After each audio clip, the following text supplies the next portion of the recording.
মানুষের সম্মান নিয়ে সিনেমিনা খেলা যাবে না। লাকাদ খালাকনাল ইনসান ফি আহসানি তাকওয়িম, সবচাইতে সুন্দর করে আমি আল্লাহ মানুষ বানিয়েছি। আপনি অন্য কিছু নিয়ে খেলা করেন, মানুষের জীবন নিয়ে খেলা করবেন কেন? তার সম্মান নিয়ে খেলা করবেন কেন? ইন্নাল মুলুকা ইযা দাখালু ক্বরিয়াতান আফসাদুহা ওয়া জাআলু আইজ্জাতা আহলিহা আযিল্লা ওয়া কাযালিকা ইয়াফআলুন। সূরা নামলের 34 নম্বর আয়াতের মাঝের অংশে আল্লাহ দিয়েছেন, পৃথিবীতে যারা জালেম, যদিও এটা বিলকিস রানীর জীবন থেকে নেওয়া, তিনি বলেছিলেন এই কথা তার সভাসদবর্গকে। কোনো জালেম যদি ক্ষমতায় যায়, কোন এলাকায় যদি কোন জালেম প্রবেশ করে, তাহলে দুইটা কাজ করে জালেমরা। এদিকে তাকান, কয়টা? এক নম্বরে ওই এলাকায় ফাসাদ সৃষ্টি করে। আপনি দেখেন 5 তারিখের পর থেকে, যাই হোক ছিল এতদিন তো জালেমদের আন্ডারে ছিল, 5 তারিখের পর থেকে অনেকে ফাসাদ সৃষ্টি করা বন্ধ করে। ফাসাদ কাকে বলে? যে জায়গাটা নির্মল আছে, নিশ্চুপ আছে, শান্ত আছে, সেই জায়গাটাকে অশান্ত করার জন্য যারা চেষ্টা চালায় তারাই ফাসাদ করে। ওয়াইদা কিলা লাহুম লা তুফসিদু ফিল আরদ ক্বালু ইন্নামা নাহনু মুসলিহুন। আল্লাহ বলেন, ওদেরকে যখন বলা হয় যে ফাসাদ সৃষ্টি করো না, বিশৃঙ্খলা করো না দুনিয়ায়, ওরা বলে আমরাই তো শান্তি স্থাপনকারী। এটা মুনাফিকদের কথা। কাদের? 5 তারিখের পর থেকে আমরা যারা দেখতে পাচ্ছি এই দেশে বিশৃঙ্খলা করার জন্য কত রকমের নিয়ম তৈরি হয়ে গেল। জালেমরা তো করেছে, এই পাশাপাশি মুনাফিকরাও চালাচ্ছে কাজ। শান্ত জায়গা অশান্ত করার জন্য এতদিন যাই ছিল, হঠাৎ করে আপনি চাঁদাবাজি আরম্ভ করলেন কোন কারণে? এটা একটা বিশৃঙ্খলা না? স্বাভাবিক জীবন যাত্রা নষ্ট করে দেওয়া। এটা আজকে এক চাঁদাবাজকে পিটিয়ে আদা মারা করে দিয়েছে। আমার মনে হয় এসব পিটিয়ে আদা মারা না, হে মেরে ফেলায় তো, কারণ এগুলো ফ্যাসাদ সৃষ্টি করছে। আমরা একটা শান্ত নির্মল জীবন চাচ্ছি। আমার কথার ওজন দিয়ে পাচ্ছে? আলহামদুলিল্লাহ। এই জন্য জালেমরা যদি ক্ষমতায় যাওয়ার আগেই ফাসাদ সৃষ্টি করে, ক্ষমতা পেলে কিন্তু ডবল করে আরম্ভ করে দেয়। রানী বিলকিস এটা জানিয়েছিল তার সভাসদ বর্গদেরকে, সুলাইমান নবী আসতেছে, মনে করেছে সুলাইমান নবী মনে হয় এরকম জালেম। এখানে জালেম যদি এলাকায় প্রবেশ করে, প্রথমেই তারা ফাসাদ সৃষ্টি করতে থাকে, একটার পর একটা। তাসবির দানা সিঁড়ি দিলে যেভাবে পড়তে থাকে, ওরা তাই করে। একটা শেষ হতে হতে আরেকটা আরম্ভ করে। 2 নম্বরে ওয়াজাআলু আইজ্জাতা আহলিহা আযিল্লা, ওই দেশে যারা সম্মানিত মানুষ তাদেরকে তারা অসম্মান করে। আমরা এটা সেই 53.5 বছর ধরেই দেখছি। সম্মানিত মানুষদেরকে যারা ক্ষমতা চায় তারা আগে অপমান করার জন্য চেষ্টা চালায়। সর্বজন বিদিত এই দেশে, আলেমদের ভেতরেও সাধারণ মানুষের ভেতরেও। মাওলানা দেলাওয়ার হোসাইন সাইদি রহমতুল্লাহ আলাইহি বলেন তো, এই লোকটাকে সবাই কম বেশি ভালোবাসে না? আপনারা করলেন কি? 13টা বছর তার জীবন থেকে নষ্ট করে দিলেন। যে ঘর তার ভেতরে থাকতো, আমার পাশের একটা দেওয়াল ছিল মাঝখানে, পাশের জেলখানায় উনি ছিল। উনি ছিল 1 নম্বরে, আমি ছিলাম 4 নম্বরে। কিভাবে রাখতেন তাকে! জালেমদের রাগ ছিল এত বেশি, কারণ ওদেরকে যা বলে দিত দাদারা, ওরা তাই করত। ওনাকে মেরেও ফেলা হয়েছে দাদাদের হুকুমে। ওনাকে মেরে ফেলা হয়েছে দাদাদের হুকুমে, এটা এখন প্রমাণ পাওয়া যাচ্ছে। এই জন্য আমরা বলতে চাচ্ছি, কোন জালেম যদি সামনে এসে এই সমস্ত কাজগুলো করে, তখন আর দল মত দেখা যাবে না। প্রতিহত করার জন্য চেষ্টা চালাবেন, নয়তো আপনাদের জীবনে এরকম করুণ পরিণতি নেমে আসবে, কিছু করার থাকবে না। রজব মাস চলছে, এটা বিশ্বনবীকে এই মাসে আল্লাহ নিজের গবেষণাগারে নিয়ে গিয়েছিলেন। 27টা বছর একাধারে নিজে হাতে কলমে তাকে শিখিয়েছেন, 14টা বিষয় শিখিয়েছিলেন। সামনে যেহেতু একটা কল্যাণময় রাষ্ট্র নবীকে দিয়ে গঠন করাবেন, একটা শান্ত নির্মল কল্যাণময় রাষ্ট্র তৈরি করতে কি কি কর্মসূচি হাতে নেওয়া লাগে এগুলো আল্লাহ তাকে 27 বছর ধরে ধরে শিখিয়েছিলেন। আমরা এই দেশে যারা গবেষণা করি, যারা পিএইচডি করি, এমফিল করি, 2 বছর আর 5 বছর, খুব মিলে 7 বছর লাগে। গবেষণা করতে কয় বছর লাগে বলো তো? মাত্র 7 বছর। একটা বিষয়ের উপরে আপনাকে ডক্টরেট ডিগ্রি দিয়ে দেবে। অথচ মুহাম্মদুর রাসূলুল্লাহকে আল্লাহ নিজে শিক্ষক হয়ে 27 বছর মাত্র 14টা জিনিস শিখিয়েছেন। এই 14টা কাজ যদি আপনি অ্যাপ্লাই করতে পারেন, ব্যক্তি, পরিবার, সমাজ এবং রাষ্ট্রের ভেতরে তারা যদি মেনে নেয়, আমি আল্লাহ গ্যারান্টি দিলাম ওটা কল্যাণময় রাষ্ট্র গঠন হয়ে যাবে। এখন যারা দায়িত্বে আছেন, ডক্টর মোহাম্মদ ইউনূস সহ, আমরা চাই আপনারাও কোরআন কারীম পড়েন। সূরা বানী ইসরাঈলের 23 থেকে 38 এই 16টা আয়াতে 14টা বিষয় করা আছে। এগুলো আমাদের ব্যক্তি, পরিবার, সমাজ এবং রাষ্ট্র এবং আন্তর্জাতিক মহলে যতটুকু পারেন অ্যাপ্লাই করেন, তাহলে এই দেশটা দাঁড়িয়ে যাবে। যদিও জালেমরা বিশাল ঋণের বোঝা আমাদের দিয়ে গেছে, উনি যাওয়ার সময় যে 14টা ব্রিফকেস নিয়ে গেল সব তো মাটি ভরা ছিল, সবগুলো নিয়ে চলে গেছে। তারপরও আমরা দাঁড়িয়ে যাব, কারণ আমাদের এই দেশের মানব সম্পদ যারা আমরা আছি, মানুষ না, আমরা সম্পদে পরিণত হব ইনশাআল্লাহ। এদেশে এই কয়েকদিন আগে আমি যাচ্ছিলাম আপনাদের এই জেলার উপর দিয়ে, পাইলট আমাদের বলছিল হেলিকপ্টারে যে এই যে বিশাল বিশাল জায়গাগুলো দেখতে পাচ্ছেন, যারা পালিয়ে গেল এরা যদি টাকা পয়সা গুলো বাইরের দেশে পাচার না করি, যদি এই দেশে কর্মসংস্থান তৈরি করে দিত, 36 লাখ যুবক এখন বেকার। কত? এই মানুষগুলোর কর্মসংস্থান তৈরি হয়ে গেলে এরা চুরি, ডাকাতি, ছিনতাই, চাঁদাবাজি এগুলো করতো না। মানুষের পেটে যখন খাবার না থাকে তখন খাবার দেয়। এরা তো টাকা সব পাচার করে হয় সাহেব পাড়া নাই বেগম পাড়া বাড়িয়েছে। আমার কুষ্টিয়ার মাহবুবুল আলম হানিফ, ওর জীবনী আজকে 21 মিনিট ধরে একটা ডকুমেন্টারি দেখলাম। কি করেছে লোকটা? 15 বছর আগেও মাছ বিক্রি করতো, আর 15 বছরে কত হাজার হাজার কোটি টাকার মালিক শুধু হাসিনার বিয়াই হওয়ার কারণে। সব ভিডিও আকারে দেখাচ্ছে সাংবাদিকরা। এতদিন প্রচার করেননি বলে কর্ম কি করি? এখন সুযোগ পেয়েছে, কানাডায় কি বাড়ি বানিয়েছে, ওই যদি কিয়ামত পর্যন্ত হায়াত পায়, আর যদি বৈধ উপায় করে, ওই বাড়ি বানানো ওর দ্বারা সম্ভব না। সব আমাদের টাকা। কুষ্টিয়া জেলার টয়লেট থেকেও টাকা নিত। পৌরসভাতে টয়লেট আছে না, ওখানে যারা টয়লেট করতে যাবে 5 টাকা দিয়ে, 2 টাকা দিয়ে, পোশাকে 2 টাকা, পায়খানায় 5 টাকা, ওখান থেকেও টাকার ভাগ নিত। এই টাকা দিয়ে গড়েছিল বিশাল সাম্রাজ্য। আগে ছেলে, মেয়ে আর বউকে পাঠিয়ে দিয়েছে, পরে এই যে পালিয়েছে। আমি মালয়েশিয়া গিয়েছিলাম কয়েকদিন আগে, দেখি এখানে সাহেব পাড়া আছে। ওই শয়তানরা তো আর সাহেব পাড়ায় থাকে না, থাকে সব হোটেলে। যেই হোটেলে উঠে নিচে নেমে দেখি 2 শয়তান বসে চা খায়। ইগো এখানে হুজুর আমরা আগে পালিয়েছি, দিনকাল ভালো না বুঝতে পারছিলাম, এই জন্য আগেই পালিয়েছি। কেন সাহেব পাড়ায় থাকবেন না? না, ওখানে থেকে মায়ের খাবো। এদেশেও বাঙালি আছে, ওখানে তালা মারা সব। যদি দেখেন যে বাড়িতে আমরা আছি, পিটিয়ে ভক্ত বানিয়ে ফেলবে। কি করলেন আপনি? টাকাগুলো যদি দেশে কাজে লাগাতেন, এভাবে পালানো লাগতো না। আর এই মানুষগুলোকে বাইরে যে অনেকে ঝাড় দেয়, রাস্তা ঝাড়ু দেয়, টয়লেট পরিষ্কার করে, বাংলাদেশ থেকে যারা বাইরের দেশে যায়, বহু মানুষকে আমি দেখেছি। এরকম কাজ বাইরে যে করা লাগতো না, নিজের দেশে অন্তত সম্মানজনক একটা কর্মজীবন তৈরি হতো। তারপরও শয়তানরা যখন সব নিয়ে গেছে, এখনো যা আছে, আমাদের 18 কোটি মানুষের 36 কোটি হাত আছে।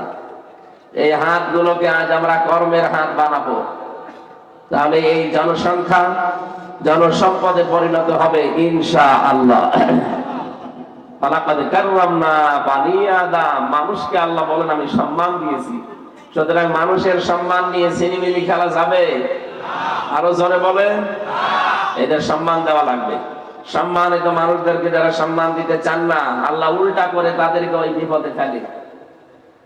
এই যে কুমিল্লা জেলা না, এটা এর পাশের জেলা চাঁদপুর, ওখানে আল্লাহর এক মহিলা ওলি ছিল। বলতো ফিটনেস বিহীন বিএনপি, লাইসেন্স বিহীন জামাত। কি দীপুমণি, আমি এই যে মামলার হাজিরা দিতে যাই তো ওই আল্লাহ রবির সাথে দেখা হয়। ও যা যা বলেছে ওই কথা আল্লাহ ওর উপরে এখন উল্টো করে ফেলিস। ওর এখন ফিটনেসও নেই, লাইসেন্স নেই। চেহারার যা অবস্থা, ফিটনেস আছে শুকিয়ে গেছে, আর লাইসেন্স তো নেই। জালেমদেরকে আল্লাহ এত পরিণতি দেবে ভাবতাম, কোরআনে পড়তাম, কিন্তু মনে হয়তো আরো দেরি হবে, এত তাড়াতাড়ি আল্লাহ দিয়ে দেবে আমি জানতাম না। যা যা বলেছে ওরা আল্লাহ মনে হচ্ছে ওইটা উল্টিয়ে ওদের উপরে কাজে লাগাচ্ছে। বলেন তো এখন বাস্তবে আপনি অন্যদিকে নেবেন না। এই দীপমণি, শেখ হাসিনা, আরেকজন তো আল্লাহর ওলি মরিয়েই গেল, মতিয়া চৌধুরী, ওটা নাই, গেছে গেছে, আল্লাহ যা করে করুন। এই যে দুইজন এখনো বেঁচে আছে, এদেরকে কেউ কাজের মহিলা হিসাবেও বাড়িতে এখন নেবে? বলে যে ভাই এটা একটু নেন, কাজ করে খাবে, তাও নেব না, কারণ চেহারার ফিটনেসও নেই, লাইসেন্সও নেই। এই মানুষগুলো, কত মানুষ কত জীবন নষ্ট করার পেছনে কারণেরা আপনি জানেন? শিক্ষা ব্যবস্থায় বসেছিল এই মহিলা, শিক্ষাটাকে ধ্বংস করে দিয়েছে। এরপরে যে শয়তান হাতে নিয়েছিল এটা আবার আরেক শয়তান, ইসকনের সদস্য মহিবুল হাসান। এই কথা বলছে না কেন? নওফেল নাকি যেন নাম, চট্টগ্রামে, আপনাদের এই বিভাগে বাড়ি। জীবনটা শেষ করে দিয়েছে আমাদের বাচ্চাদের। ক্লাস 8 এর বই পড়াছে তো। একটা বাবা যদি শিক্ষক হয়, তার মেয়েকে যদি পড়ায় ক্লাস 8 এ, জীবনও পড়াতে পারবে না, এমন এমন কিছু ওরা দিয়েছিল। নাউজুবিল্লাহ মিন যালিক। আল্লাহ আমাদের হাতে ধরে বাঁচিয়েছে। সুতরাং আমরা মানুষের সম্মান দেব, আমাদেরকে নাই আল্লাহ ওই করুণ পরিণতি আবার দেবে। ফাতিলকা বুয়ুতুহুম খাওবিয়াতাম বিমা যালামু, সূরা নমলের 52 নম্বর আয়াতে আছে। আল্লাহ বলেন এই সেই ঘরগুলো, এই যে এই সেই ঘরগুলো, খাওবিয়াতাম বিমা যালামু, জালেমদের জুলুমের কারণে এগুলো আমি জনশূন্য করে দিয়েছি, পরিত্যক্ত বানিয়ে দিয়েছি। এ পর্যন্ত আল্লাহ বলে শেষ করে দেয়নি, পরেরটা আবার আমাদের জন্য। আপনারা আছেন তো? আয়াতটাকে কত বাস্তব। কুষ্টিয়ার হানিফের বাড়ি, কিনোর বাড়ির দিকে তাকান, ওদের বাড়ি ঘর গুলো শুধু মানুষ ভেঙেই দেয়নি, পুরাটা এখন জাতীয় টয়লেট হয়ে গেছে। মানুষজন দেখি 4-5 জন করে যায়, কেউ এদিকে কেউ এদিকে কেউ এদিকে কেউ এদিকে, মনে হচ্ছে যে জামাত বদ্ধ টয়লেট চলছে। এমনি আল্লাহ এগুলো করেনি, এই বাড়িগুলোতে বসে বসে ওরা দুর্বিসন্ধি করতো, কাকে সকাল বেলা বিপদে ফেলবো। কি বেশি বললাম আমি? ওখানে বসে বসে জুলুমের দুর্বিসন্ধি হতো, যে কাকে বিপদে ফেলবো সকালে বিনা কারণে। এরকম একটা মানুষকে ধরিয়ে দিত। কিছু জানে না লোকটা, ঘরে ঘুমিয়ে আছে, ঘুম থেকে উঠে দেখছে থানার হাজতে। কিন্তু এখানে কি বলছে, তুই গাছ কেটেছিস কখন? স্বপ্নে। এটা কুমিল্লা ছিল না?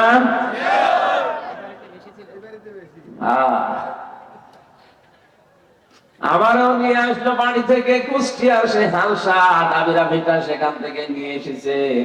পরের দিন পেপারে শয়তানরা দিয়েছে, ওনার আমরা চোর হাঁস থেকে নিয়েছি, পুরাটা মিথ্যা কথা। এত মিথ্যা ওরা বলে কি করি। শয়তান মাঝে মাঝে আমার মনে হয় চিন্তা করতো যে আল্লাহ আমি এই দেশে থেকে করবো, আমার চাইতে বড় বড় শয়তান এখানে আছে, আমিও জীবনে এত মিথ্যা কথা বলি, আমিও অন্য দেশে যাই।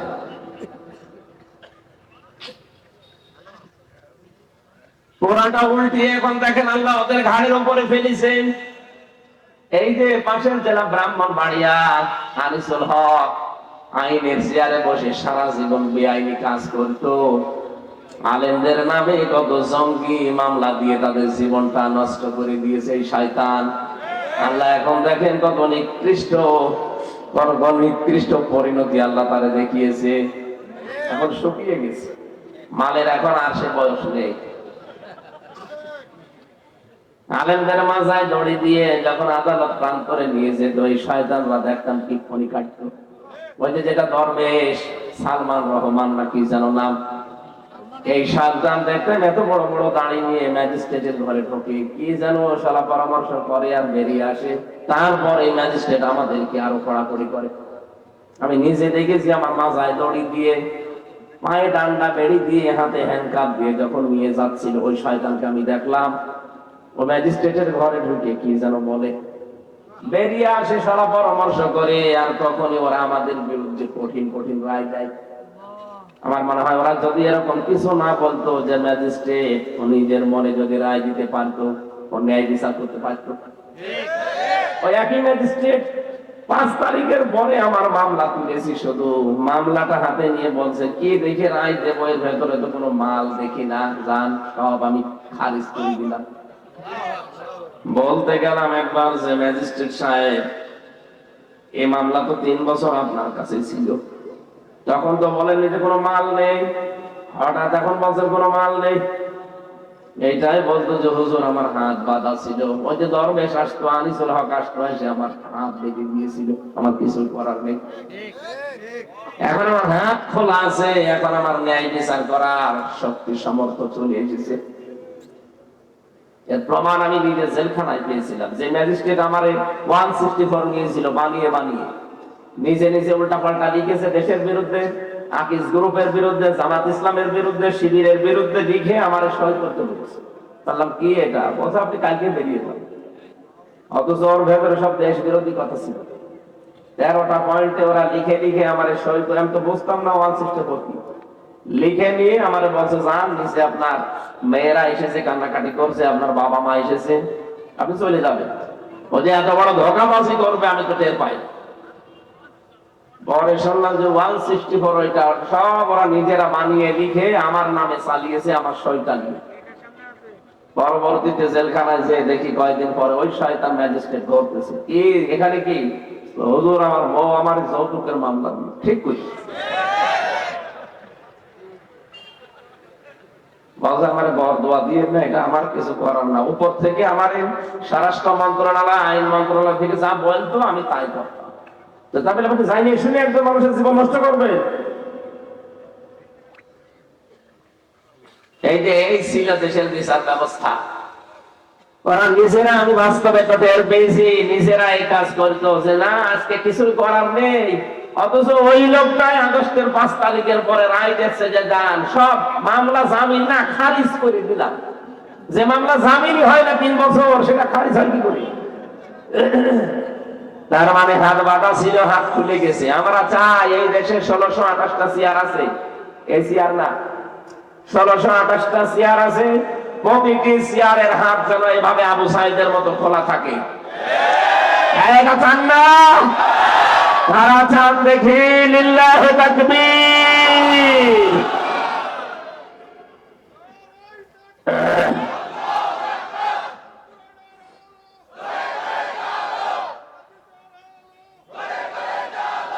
আলহামদুলিল্লাহ। আমার ভাইরা, আল্লাহ এখানে যেন হাতের আঙ্গুল দিয়ে এভাবে দেখাচ্ছে, এখানে কত আলেম বসে আছে দেখেন। ফাতিলকা বয়ুত বাইতুন জানি বয়ুত বহু বছর, হোম মানে তাদের। আল্লাহ বলেন এই সেই ঘরগুলো খাবিয়াতান আমি জনশূন্য করে দিয়েছি, বিমা যালামু, এদের জুলুমের কারণে। আমি হানিফের বাড়ি, ইনোর বাড়ির কথা বললাম এই কারণে দুইটা আমি দেখেছি। বাকি সারা দেশে 630টা থানা, কম বেশি জালেমদের বাড়ি ঘর আমি দেখতে চাই, একটু যে দেখি যে কিচ্ছু নেই, পায়খানার ফ্যান পর্যন্ত খুলি নিয়ে চলে গেছি। আপনাদের এই জেলার এই যে লালমাই, লাকসাম, এখানে 2 জন পরপর মন্ত্রী ছিল, ওদের বাড়ি ঘর সে দেখেন, বাড়ি ঘর এখন জনশূন্য, পরিত্যক্ত হয়ে গেছে। কত রাগ ছিল মানুষের বলেন তো? বাড়ি ঘরে ইট পর্যন্ত মানুষ যদি খুলি নিয়ে চলে যায়। আল্লাহ বলেন এটা করেছিলাম এই কারণে, কারণ যে জায়গায় জুলুম হয়, অত্যাচার হয়, ওই জায়গাটা অভিশপ্ত হয়ে যায়। কিন্তু দুঃখজনক হলেও সত্য, এই আজকে দেখলাম আয়না ঘরের দৃশ্যগুলো অনেকে এখন রং করে মুছে দিয়েছেন। ওখানে অনেক কয়েদি যারা আজ 14 বছর, 12 বছর, 10 বছর গুম হয়েছিল আয়না ঘরে, তারা কত কিছু লিখে রেখেছিল। ওই কথাগুলো দেখলাম মুছে মুছে দিয়েছে, আজকে পেপারে ছবি বেরিয়েছে। কেন মুছে দিলেন? জালেমদের এই নিশানাগুলো মোছা ঠিক হয়নি, এগুলো দিয়ে বিচার করা দরকার। কত কঠিন বিষয়। মার বাবাকে এক রুমে আটকে রেখে দুধের শিশুকে আর এক রুমে রেখে দুধ খেতে দেয়নি মায়ের এই মহিলা। আন্তর্জাতিক রিপোর্ট বের হয়েছে কালকে যে ছেলে মেয়েকে দুধ পর্যন্ত খেতে দিত না বাচ্চাদের, মা বাবাকে ব্ল্যাকমেইল করে বলতো এটা বলা লাগবে, নয়তো আপনার ছেলে মেয়েকে দুধ খাওয়াতে পারবেন না। কত নিচে নেমেছিল মানুষ। আমি নিজে দেখেছি আঙ্গুলগুলো মানুষের নখ এত বড় বড় হয়েছিল, এই নখগুলো দিয়ে তারা দেয়ালে শেয়ালে এইভাবে লিখে রাখতো ভাঙ্গা ভাঙ্গা অক্ষরে যে ভাই যদি কেউ বাইরে যেতে পারেন এই নাম্বারটা জানাবেন যে আমি বেঁচে আছি। আজ 5 বছর 7 বছর 10 বছর পড়ে আছে, কেউ জানি না, এমন কেউ যে কোথায় আছে তাও জানে না। ভাঙা ভাঙা অক্ষরে দেখলাম লিখে রাখতো যে ভাই আমি যদি কেউ বাইরে যেতে পারেন আমার এই নাম্বারটা একটু জানিয়ে দেবেন যে আমি আজ কয় বছর আছি জানি না, কিন্তু আমি বেঁচে আছি। আর মানুষ এখনো এই সালেমের পক্ষে সাফাই গায় যে কি করেছে, বকো পালিয়ে যাওয়া লাগবে। শয়তান তোমার সাথে তো হয়নি, আমি নিজে ভিক্টিম, আমি টের পাই। আমার ওই কথাগুলো মনে উঠলে এখনো গা শিউরে ওঠে। 3টা বছর আমার ফাঁসির কন্ডেম সেলের ভেতরে 24 ঘন্টা তালা লাগানো, কারারক্ষী আমার জন্য 2টা বরাদ্দ ছিল, আবার সিসি ক্যামেরা দিয়ে রাখতো আমার সাথে কেউ যেন কথা না বলে। কেন আপনি এগুলো করলেন? কি লাভ পেয়েছেন? এখন তো নিজের দেশে থাকতে পারলেন না, যা অবস্থা করে গেছে মরণের আগে আর দেশে আসতে পারবে? মানুষ পিটিয়ে ভর্তা বানিয়ে ফেলবে। আর 5 মিনিট থাকার আহ্বান করছিলেন যে আর 5 মিনিটে আমি একটু বক্তব্য দেবো। 5 মিনিট হলে একেবারে আলু ভর্তা হয়ে যেত। সেদিনে যে মৌলভীবাজারে যাবার সময় হেলিকপ্টারের যে পাশে যে দরজা আছে ওটা তো হুক সিস্টেম, আমি শুধু হাত দিয়েছি, পাইলট আমারে বলছে ওখানে বেশি হাত দেবেন না, খুলে গেলে কিন্তু পড়ে যাবে। আমার মনে মনে ভাবছিল আল্লাহ ওরা 2 বোন পালিয়ে গেল, খুঁজেছি একটু যদি খুঁজেছি তাহলে কি হইতো গো। আর যদি আমার সামনে পড়তো 2 জন আমি একেবারে আল্লাহর ওলি বানিয়ে ফেলতাম। এর পরের অংশটা যেহেতু আমাদের জন্য, সেজন্য পরের অংশটা আমি বলছি। এবার আলেম যারা আছেন তারা ভালো করে খেয়াল করবে। কোন সূরা বললাম যেন? সূরা নমল 19 নাম্বার পারা 20 নাম্বার পৃষ্ঠা 7 নাম্বার লাইনের 52 নাম্বার আয়াত শেষের অংশে পাবেন ইন্না ফি যালিকা লায়াতাল লিকাওমিন ইয়ালামুন। রব্বুল আলামিন বলেন অবশ্যই এর ভেতরে শিক্ষা আছে, যারা জ্ঞানী তাদের জন্য লামে তাকিদ আছে। এখানে কি শিক্ষা নেওয়া লাগবে আজকে? জালেমদের এত বড় শিকড় যদি আল্লাহ কেটে ফেলতে পারে, বলেন তো কত বড় গভীর শিকড় ছিল জালেমদের। কোনদিন ওরা ভেবেছে যে 41 সালের আগে ওদের কিছু হবে? ভাবেও নাই। ইউনিয়নের দারোয়ান থেকে শুরু করে সংসদ পর্যন্ত সব ওদের লোক সেট করা ছিল। তাও প্রতিটি স্তরে 8-10 জন করে ওদের লোক। আমি তো রিমান্ডে দেখেছি সবই ওদের, মামলার আইন ওদের, ম্যাজিস্ট্রেট ওদের, পিপি ওদের, জজ ওদের, রায় দেবে ওদের, রিমান্ডে নেবে ওরা, সবই ওরা। আমাদের জন্য একটা উকিল নাম কাগজে দাঁড়ায় তো তার কথা শুনলেও চলে, না শুনলেও চলে। এত বড় বিশাল শিকড় নিয়ে এগিয়ে যাচ্ছিল। আল্লাহ বলেন ফাকতিয়া দাবিরুল কওমিল্লাযিনা যালামু, জালেমদের শিকড় কাটা হয়ে গেছে। কেটেছে কে? জানালে মতিয়া মুসলমান ফাইল জানালে সারা বাংলাদেশে জালেমদের এই বাড়ি ঘর প্রতিষ্ঠান এদের অফিস আদালত যে সব মাটির সাথে মিশে গেল। কে করেছে? আপনি একটা ধরেন যে এইটা লোক না, ফাইল জানালেন। হানিফের বাড়িতে মাটির সাথে মিশে গেল, এত বড় বাড়ি, ওর ভাইয়ের বাড়ি 8 তলা 10 তলা, ওর বাড়ি 4 তলা। কে করেছে আজ পর্যন্ত কোনো খবর নেই, কারণ ফাইল জানা নেই। আল্লাহ বলেন ফাইল জানা নেই কারণে, কারণ পরবর্তীতে জালেমরা যে অ্যাকশন নেবে, নেবে কি করে, কাউকে তো পাবে না। এই জন্য ফাইল আমি ঠিক রাখি নাই, কে ভেঙেছে কেউ জানে না। আমি যদি এত বড় শিকড় সব উল্টিয়ে ফেলতে পারি, নাম না জানা অবস্থায়, আগামীতে যারা চেয়ারে বসবেন তারা যদি জালেম হয়, তাদের বাড়ি ঘর 5 বছর পরে শ্মশান হয়ে যাবে। এখানে হিসাব নিকাশ করে পথ আগাবেন। অনেকে তো পাগল হয়ে গেছে, টের পাচ্ছেন কিছু বাস্তবতা। তারেক জিয়া ওখান থেকে পাগল হয়ে গেল যে কি শুরু করেছে এরা, হয়ে যাচ্ছে। আমেরিকার একটা আন্তর্জাতিক রিপোর্ট পেয়েছেন আপনি, গোয়েন্দা সংস্থা, ওরা তো খ্রিস্টান, ওরা আন্দাজে রিপোর্ট বানায়নি। ওরা কি আমার মামাতো ভাই? ওরা রিপোর্ট দিচ্ছে কি এই দেশে তৃতীয় এক শক্তি ইসলামপন্থী যারা, তাদের জাগরণ হচ্ছে, এরা সামনে রাষ্ট্র ক্ষমতায় বসতে যাচ্ছে। এমনি এমনি বলে নাই। আগস্টের 5 তারিখের আগে এই দেশে মাত্র 100 জনের 15 জন মানুষ চাইতো যে দেশে ইসলাম কায়েম হোক। এখন মানুষ 100 জনের 58 জন চাচ্ছে এই দেশে ইসলাম কায়েম হোক। এই দেশে সব এখন এক হয়ে যাচ্ছে। এক করে দেখছে কে? আল্লাহ। দেখেন সব এক হয়ে যাবে। অথচ কিছু মানুষ এই দৃশ্য দেখে তারা পাগল হয়ে গেছে, তাদের এখন আর কিছু করার নেই, তারা আন্দাজে মিথ্যা ছড়াচ্ছে। যে ফজু পাগলা একজন আছে এই কিশোরগঞ্জে, আগে ছাত্রলীগের সভাপতি ছিল, হাসিনা নমিনেশন দেয়নি, ওটা দল পাল্টিয়ে যোগ দিয়েছে আর এক দলে, ফজলুর রহমান, নাম হচ্ছে ফজু পাগলা।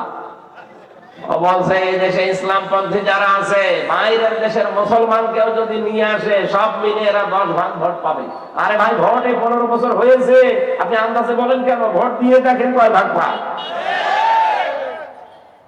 আন্তর্জাতিক রিপোর্ট তো খেয়াল করে না, আন্দাজে মানুষকে এখন দেখছেন যে কিছু করার নেই, তো উল্টা পাল্টা বলে একটু সাহস নিয়ে যা থাকা যায়। বাটপারের সময় শেষ। তারেক জিয়া তো জ্ঞানী মানুষ, বুঝে ফেলেছে। বারবার বলছে আপনারা থামেন, কি আরম্ভ করেছেন। এখন কিন্তু আর অত সহজ না। এদেশে আর কিছু না থাক, ইসলাম কিন্তু থাকবে।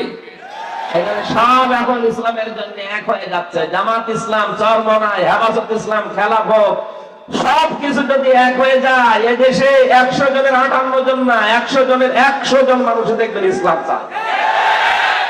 অন্যান্য যারা আছে চিন্তা করবে আর বাইরে থেকে করবো কি, আমরা তো আল্লাহর বান্দা, দেখি না আল্লাহ কিভাবে আমাদের চালায়। 54 বছর তো দেখলাম বিভিন্ন জিনিসের চালানো, কিছু পাইনি। এখন আমরা শুধু দেখতে চাচ্ছি আল্লাহর কোরআন দিয়ে চললে কেমন লাগে। হিন্দু পর্যন্ত বলছে, গতকালকে রিপোর্ট, এক হিন্দু পুরোহিত ঠাকুর বরিশালে, সে জানিয়েছে যে ইসলাম যদি দেশে আসে আমরা সবচাইতে বেশি নিরাপদে থাকি। কয়েকদিন আগে গাইবান্ধার এক হিন্দু ঠাকুরের কথা বলেছিল যে ইসলাম যদি দেশে আসে আমরা মায়ের কোলে থাকবো, কারণ পিরোজপুরের রিপোর্ট তারা পেয়েছে। আল্লামা সাইদি যতদিন তিনি এমপি ছিলেন, ওই দেশের হিন্দুরা মায়ের কোলে যেভাবে থাকে ওইভাবে ছিল। আমি বাংলাদেশে সবচাইতে বেশি মাহফিল করতাম পিরোজপুরে, বাগেরহাটে, ওই লাইনে। আমি গিয়ে ওই দোকানদারকে জিজ্ঞাসা করতাম হিন্দু দাদার যে কেমন এখন আছেন আর আগে কেমন ছিলেন। বলছে এখন জাহান্নামে আছি, আগে স্বর্গে ছিলাম। ওরা তো জান্নাত জাহান্নাম বিশ্বাস করে না, নরক বিশ্বাস করে। বলছে এখন নরকে আছি, আগে স্বর্গে ছিলাম। মাওলানার যে আচরণ, কত হিন্দু খ্রিস্টান বৌদ্ধ মুসলমান দেখতো না, সব তার কাছে সমান ছিল। সুবহানাল্লাহ বলতে পারেন নাই? হিন্দু পর্যন্ত মাওলানার জন্য, ওনারা নাম ধরেও ডাকে না, অসম্মান হবে, এই জন্য মাওলানা বলে। সব হিন্দু দাদা বড় হয়ে গেছে, 95 বছর বয়স, বলছে মাওলানা।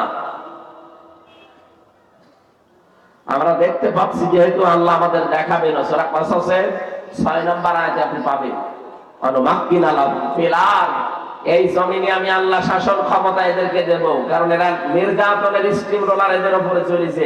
যদিও এটা মুসা নবীর উপরে নাযিল হওয়া আয়াত, মুসা নবীর সংক্রান্ত নাযিল হওয়া আয়াত, এটা কিন্তু কিয়ামত পর্যন্ত থাকবে। অনুমাক্কিনা লাহুম ফিল আরদ, আমি জমিনে তাদেরকে শাসন ক্ষমতায় বসাবো। কেন বসাবো জানো?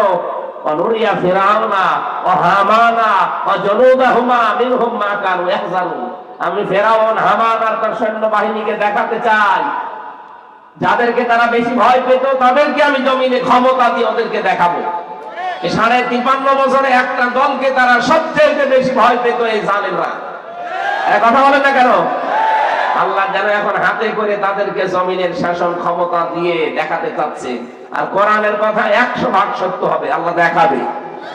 আমরা ওই দেখার আশায় আছি। কথা বলেন। আল্লাহ যেন চর্মচোখে 56,000 বর্গ মাইল তার কালাম দিয়ে চলছে, এটা দেখে মরার তৌফিক দেন। আরো জোরে বলেন আমিন। এই জন্য মানুষকে সম্মান দিয়ে শিখতে হবে, যেহেতু সম্মানিত জাত আমরা, সম্মানিত সৃষ্টি আমরা। দরুদ আর সালাম পাঠ করে কোরআনে কারীম থেকে তেলাওয়াতকৃত আয়াতের উপরে মেসেজ করে কথা বলবো। তাফসীরুল কোরআন মাহফিল লিখে দিয়েছেন আপনারা। অসুস্থ অবস্থায় আছে, আমি এখনো আসার সময় বড়ি খেয়ে আসলাম, গা ঘামতেছে এই কারণে। 2-3 দিন জ্বর তো। সূরা বাকারা থেকে 200 এবং 201 এই দুইটা আয়াত পড়েছি, সামনে রাখবো। কোরআন আর হাদিস দিয়ে বাস্তবতার সাথে মিলিয়ে আমরা এই আয়াত থেকে তাফসীর আকারে কথা শুনতে চাই। আছেন তো আপনারা? আছেন না? জবান খুলে তেলাওয়াত করেন। আউযু বিল্লাহি মিনাশ শাইতানির রাজিম। এই বসেন, বসেন। বিসমিল্লাহির রহমানির রহিম। ফামিনান নাসি মান ইয়াকুলু রাব্বানা আতিনা ফিদ দুনিয়া ওয়া মা লাহু ফিল আখিরাতি মিন খালাক। রব্বুল আলামিন বলেন, মানুষের ভেতরে অনেক মানুষ এমন আছে, তারা এই কথা বলে, হে আমাদের রব, আমাদেরকে দুনিয়া দিয়ে দাও। কি দাও? দুনিয়ায় আমাদেরকে দিয়ে দাও। ওয়া মা লাহু ফিল আখিরাতি মিন খালাক। এদের জন্য আখিরাত বলতে আর কিছু নেই, কোনো অংশ আমি আর বাকি রাখি না। এই জন্য আমরা শুধু দুনিয়া না, আমাদের কথা কেমন হবে আল্লাহ পরের আয়াতে দিয়েছেন, আমিনহুম মান ইয়াকুলু রাব্বানা আতিনা ফিদ দুনিয়া হাসানা। মানুষের ভেতরে এমন মানুষ আছে, তারা এই কথা বলে, হে আমাদের রব, দুনিয়ায় হাসানা দাও, কল্যাণ দাও, স্বস্তি দাও, শান্তি দাও, নিরাপত্তা দাও। অফিল আখিরাতি হাসানা, আখিরাতে কল্যাণ, শান্তি, স্বস্তি, নিরাপত্তা দিও। ওয়াকিনা আযাবান নার, জাহান্নামের আগুন থেকে আমাদেরকে বাঁচাও। তো এখান থেকে দুইটা বিষয় আমরা পেয়েছি। এক নম্বরে যারা যত দুনিয়া চায়, আল্লাহ তাদেরকে যতটুকু আছে ভাগ্যে ওইটা দিয়ে দেয়, কিন্তু আখিরাতে তাদের কোনো অংশ আল্লাহ আর বাকি রাখে না। আমরা কি দুনিয়াদার? আর আসতে বলেন। নবীজি আয়াতের ব্যাখ্যায় জানিয়েছেন, তোমরা দুনিয়ার সন্তান হও না, তোমরা আখিরাতের সন্তান হও। পৃথিবী কিন্তু কারো জন্য আপন না। এই দুনিয়াকে আপনি যত আপন করতে চাবেন, দুনিয়া আপনার জীবনও আপন হবে না। বিশ্বনবী উদাহরণ দিতে গিয়ে জানিয়েছেন, একটা লোক নদীর পানিতে, সমুদ্রের পানিতে নেমেছে। পানিতে নামার পরে 2 হাত দিয়ে পানি বেশ শক্ত করে, মজবুত করে খামচা দিয়ে পানি ধরেছে। ও যখন হাত তুলবে, নবীজি বলেন, দেখো তো ওর হাতের ভেতরে আর 1 ফোঁটা পানি বাকি আছে কিনা। হাতের আঙ্গুলের কর দিয়ে, ফাঁকা জায়গা দিয়ে সব পানিগুলো খেয়ানত করে বেরিয়ে যাবে। পৃথিবী ঠিক এইরকম, যত আঁকড়িয়ে ধরবেন মজবুত ভাবে, আস্তে আস্তে সব হারিয়ে ফেলবেন। এই দুনিয়াকে আপনি যত আপন করতে চান, পৃথিবী কিন্তু অত আপন আপনাকে মনে করে না। পৃথিবী থেকে এখনই যদি মাওলানা শফিকুল ইসলাম বিদায় নেয়, এ দুনিয়ার কোনো কিছু আসে যায় না। ঠিক দুনিয়া চলবে, ওনার ওই জায়গায় আর একজন এসে বসবে। কথা বলেন না কেন?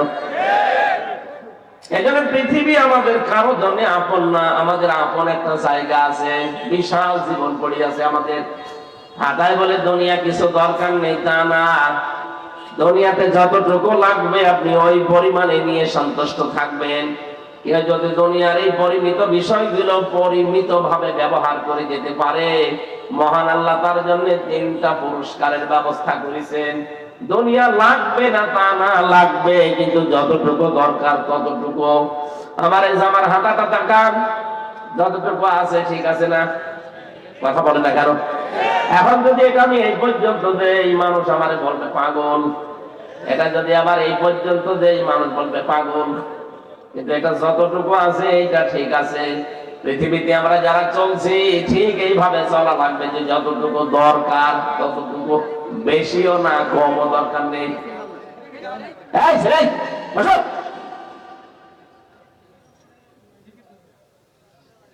পৃথিবীর এই জমিনটা যেহেতু এইরকম, আপনি যদি পরিমিত ভাবে ব্যবহার করতে পারেন, সূরা আলে ইমরানের 14 নম্বর আয়াতে দলিলটা পাবেন। আল্লাহ কয়েকটা জিনিসের নাম দিয়ে বলেছেন, এগুলো মানুষের কাছে আকর্ষণীয়। সুজ্জিনা লিন-নাসি হুব্বুশ শাহাওয়াতি মিনান নিসা ওয়াল বানিনা ওয়াল কানাতিরিল মুকানতারাতি মিনাজ যাহাবি ওয়াল ফিদ্দা। এখানে 6টা জিনিসের নাম আছে। এই 6টা জিনিসের প্রতি আসক্তি, ভালোবাসা, মহব্বত আমি আল্লাহ তৈরি করে দিয়েছি। পৃথিবীতে এই 6টা জিনিস মানুষ চায় বেশি, এদের প্রতি আকর্ষণ বেশি।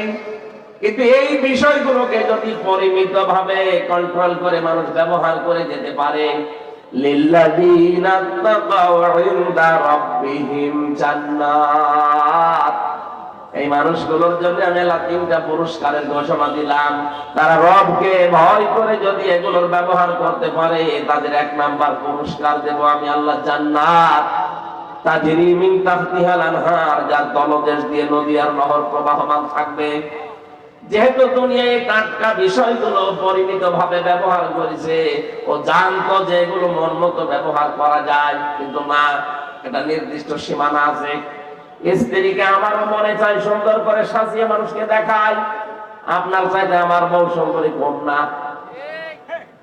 রিমান্ডে আমার স্ত্রীর ওই ইসের ছবিটা ছিল, বিয়ের দিনের একটা ছবি ছিল ভেতরে, শয়তানরা মোবাইলটা নিয়েছিল যেহেতু আগে, রিমান্ডে ওইটা দেখে আমারে বলছে, হুজুর মানুষ, আর মোবাইলের ভেতরে পূর্ণিমার ছবি। তো কই যাই তো, কিসের পূর্ণিমা? এটা আমার ম্যাডাম। হুজুর এত সুন্দর বউ পেয়েছে কি করে? দাঁড়ান, আপনার বউ তুলে নিয়ে আসবো। এভাবে বলছে। বরাবর 11 ঘন্টা টাইমিয়ে রেখেছিল মাথায় দড়ি দিয়ে। সর্বশেষ আমাদের বলেছে যে যেগুলো লিখে দিলাম এগুলো ম্যাজিস্ট্রেটের কাছে যে বলবেন না, এই মিথ্যা কথা আমি বলতে পারবো না। তখন ওই মোবাইল দেখিয়ে বলছে যে মাটির নিচে তো কিছু তো জানি না, 4 ওয়াক্ত নামাজ আমি পড়তেও পারি না, ইশারায় পড়েছি। ওই কাছে বাঁচে আমি তাও জানতাম না। বলছে এই যে পূর্ণিমার ছবি মোবাইলে, বললাম এটা আমার বউ। বলছে দাঁড়ান, আমি এই বউ এবার তুলে নিয়ে আনবো। তখন বললাম যে যা ভালো লাগে কি করবো বলেন তো, অসহায় না কেউ আছে আমার আশেপাশে? সব ওই জালেন না। আমার ভাইরা, এটা সাজিয়ে গুছিয়ে যদি দেখানোর বিষয় হতো আমিও দেখাতে পারতাম। আমারও মনে চায় যে আপনার বউকে যেভাবে, আপনার মেয়েকে, আপনার পুত্রবধূকে মানুষকে দেখিয়ে শান্তি পান, আমারও তো মনে চায়। না, নিষেধ কার? আরো জোরে বলেন।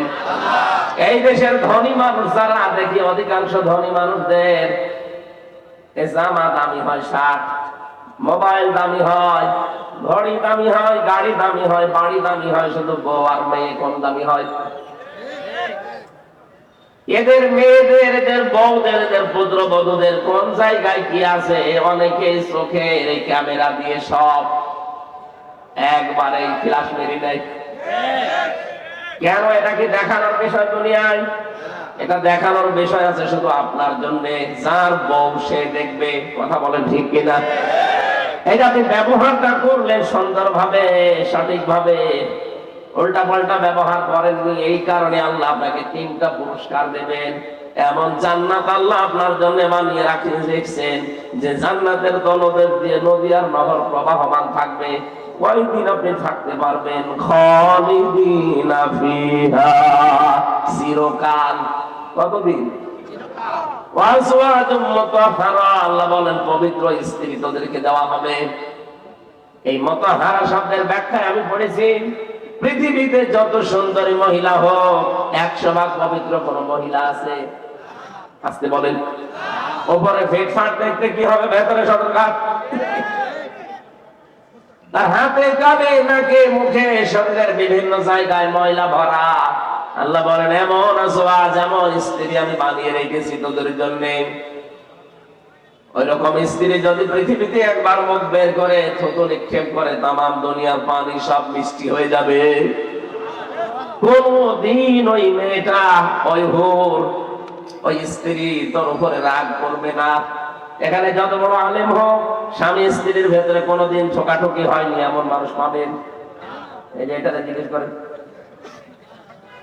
যত ভালো মানুষই মনে করেন না কেন প্রত্যেকের ঠোকামুখি আছে। স্ত্রীর 100 ভাগ মন পাওয়া সম্ভব না। আল্লাহ বলেন এই নিয়ামতটা আমি নিজে বানাবো জান্নাতে ওয়াজওয়াজুম মুতাহহারা। কোনদিন তোর বউ তোর স্ত্রী তোর উপরে কোনদিন রাগ করবে না, মনোমালিন্য হবে না। জোরে বলেন সুবহানাল্লাহ। এটা যে কত বড় জরুরি দামি জিনিস, কত দরকারি জিনিস আমরা যারা বিবাহিত তারা টের পাই। আজ হাজারো পরিবারে স্ত্রীর মন খারাপ থাকার কারণে স্বামীর আয়ু কমে যাচ্ছে। কারণে অকারণে স্ত্রী কথা বন্ধ করে দেন। কি কথা বলছেন এখানে? আর মেয়ে লোক যদি কথা বন্ধ করে দেয় বাড়িতে, ওই পরিবারের মতো এরকম অশান্ত পরিবারের দুনিয়ায় আর নেই। একটা ঘটনা পড়েছিলাম, স্ত্রীর সাথে কথা বলে না স্বামী, কি শাড়ি কেনা নিয়ে। স্বামী বলছে ঠিক আছে আমার কথা বন্ধ, তুমি যদি নিজের থেকে কথা না বলো সাথে আমিও বলবো না। এই রাতের বেলা শীত চলছে, স্ত্রীর কাছেও থাকে না, বাইরে থাকে। খড়কুটায় আগুন লাগিয়ে লাগিয়ে খড়কুটার আগুনের তাপ নেয়। আল্লাহর ইশারা 3 দিনের মাথায় একদিন খড়কুটার আগুন বেয়ে বেয়ে অন্য নিয়ে গেছে। অতটার বাইরে স্ত্রী জ্বালানোর ফাঁকা দিয়ে তাকিয়ে দেখছে আগুন লেগে গেছে জায়গায়। চিন্তা করছে এখন যদি কথা বলি তাহলে আমার প্রেস্টিজ নষ্ট হবে, কথা বলবো না, যাক ও পুড়িয়ে যায় যাক। আমার মনে মনে ভাবে ও যদি পুড়িয়ে যায় তাহলে আমার কি হবে। কি কিন্তু কথা তো বলা যাবে না, কথা বললে আমার প্রেস্টিজ যাবে। কি করা যায়? স্ত্রী যখন জানালা থেকে মুখ অন্যদিকে ঘুরিয়ে জোরে জোরে বলতেছে, আমি কারোর সাথে কথাও বলি না, কারোর সাথে লঙ্গিতে আগুন লাগলে তাও বলি না। স্বামী চিন্তা করছে হচ্ছে কি, তাকিয়ে দেখে লঙ্গিতে আগুন। তাড়াতাড়ি আগুন নিভিয়ে বলছে দরকার নেই, জীবনে আর কোনোদিন বেঁচে থাকতে বউর সাথে কথা বলতে পারবো না, এখনই পুড়িয়ে দিতাম। সম্মানিত মা বোন বিভিন্ন জায়গায় আছেন আমি জানি, কান খাড়া করে শোনেন। এই দেশে হাজারো স্ত্রীর কারণে পুরুষ মানুষের আয়ু কমে যাচ্ছে। আপনি কারণে অকারণে বিনা কারণে স্ত্রী কথা বন্ধ করে দেয় স্বামীর সাথে, ও বেচারা শেষ পর্যন্ত মারতেও পারে না, সহ্য করতে পারে না, মানুষ রোগী হয়ে যায়। এরকম পুরুষ মানুষ দেশে নেই? কারা কারা আছেন হাত তোলেন তো। অনেকেই আছে না। মা বোন যারা শুনতে পাচ্ছেন, এমনকি এই যে রেকর্ড হচ্ছে শুনবেন, আপনি কি মনে করছেন স্বামীর এই মন খারাপ নিয়ে আপনি জান্নাতে যেতে পারবেন? জীবনও না। কোন স্ত্রী যদি মারা যায় আর স্বামী যদি বলে মন থেকে যে না আমার বউ কিন্তু সত্যি ভালো ছিল, আমার মন মতো ছিল, নবীজি বলেন ওই স্ত্রীকে আল্লাহ নিজ করে মাফ করে দেবেন। আল্লাহ মেয়েদেরকে খাদিজাতুল কুবরার মতো হওয়ার তৌফিক দেন, বলেন আমিন। হযরতে খাদিজার জীবনী পড়লাম, কোনদিন হযরতে খাদিজাতুল কুবরা রাদিয়াল্লাহু তাআলা আনহা এক ওয়াক্ত নামাজ পড়েননি, একটা রোজা রাখেননি, একটা টাকা তিনি যাকাত দেননি, একবার তিনি হজও করেননি। কারণ এই বিধানগুলো সব তার ইন্তেকালের পরে নাযিল হয়েছে। একটা জীবনে নামাজ পড়লেন না, রোজা রাখলেন না, যাকাত দিলেন না, হজ করলেন না, অথচ আল্লাহ নিজে জান্নাতে তার জন্য একটা ঘর বানিয়ে পাঠিয়ে দিয়েছে স্বামী স্ত্রীর কাছে। নবীজি বসে আছে, জিবরাইল এসে বলে হে নবী, আল্লাহ আমাকে একটা সুসংবাদ পাঠিয়েছেন, যদি খাদিজা আপনার স্ত্রী, তার জন্য আল্লাহ নিজে জান্নাতে একটা নয়েজ মুক্ত আওয়াজ মুক্ত ঘর বানিয়েছে। ওই ঘরে খাদিজা ছাড়া কেউ প্রবেশ করতে পারবে না। আপনি খাদিজা আসলে বলবেন যে আল্লাহ তাকে সালাম দিয়েছে এবং আমি জিবরাইলও তাকে সালাম দিয়েছি। পৃথিবীতে একটা মহিলাকে আল্লাহ নিজে সালাম পাঠিয়েছেন, আর একজন মহিলা, সে ঘর চেয়েছিল আল্লাহর কাছে, এই জন্য আল্লাহ তার জন্য ঘর বানিয়েছিলেন, তার নাম আসিয়া। তার জন্য আল্লাহ ঘর বানাননি, তিনি ঘর চেয়েছিলেন। ইযে ক্বালাত রাব্বি ইবনিলি ইনদাকা বাইতান ফিল জান্নাতি ইলা আখির আয়াত। হযরতে আসিয়া বলেছিল, মাবুদ তুমি আমার জন্য একটা ঘর বানিও জান্নাতে, যেখানে বসে বসে তোমারে দেখা যায়। তার জন্য আল্লাহ ঘর বানাননি, তিনি বানাতে বলেছিলেন তাই। কিন্তু খাদিজার জন্য আল্লাহ নিজে ঘর বানিয়ে পাঠিয়ে দিয়েছেন, আর বলেছে এই ঘরটা নয়েজ মুক্ত, আওয়াজ মুক্ত। কেন? হযরতে খাদিজাতুল কুবরা স্বামীর জন্য তার একটা ঘরকে তিনি নয়েজ মুক্ত, আওয়াজ মুক্ত রাখতেন, গোলমাল মুক্ত রাখতেন। বাড়ি থেকে বাইরে যখন নবীজি যেতেন, বাইরে থেকে আসলে এই ঘরে প্রবেশ করলে তিনি শান্ত হয়ে যেতেন। মা বোনেরা, স্বামী যখন বাইরে থেকে আসবে ঘরটা আপনি আওয়াজ মুক্ত করে ফেলবেন, একটা শান্ত নির্মল পরিবেশ তৈরি করবেন ঘরটায়। ও বাইরের পরিশ্রান্ত শরীর বাড়িতে আসলে যেন অন্তত শান্ত সৃষ্ট হয়ে যায়। এমন স্বামী আমরা এখানে আছি, বাইরে থেকে কর্মজীবন শেষ করে বাড়িতে আসলে মনে হয় ঘরটা জাহান্নাম। কথা বলেন না কেন? আপনাকে খাদিজাতুল কুবরার সাথে আল্লাহ জান্নাত দেবে, আন্দাজে দেবে। সে তার স্বামীর জন্য নয়েজ মুক্ত করতেন ঘর, আওয়াজ মুক্ত, আর আপনি আওয়াজ মুক্ত করে রাখেন। যত সমস্যা ঘরে আসলে 14টা ফর্মালিটি আপনি আমার কানে শোনান। আশা করছে হাদিসটা মেনে খাদিজাতুল কুবরার সাথে জান্নাতি হওয়ার চেষ্টা করবেন। বলেন আমিন।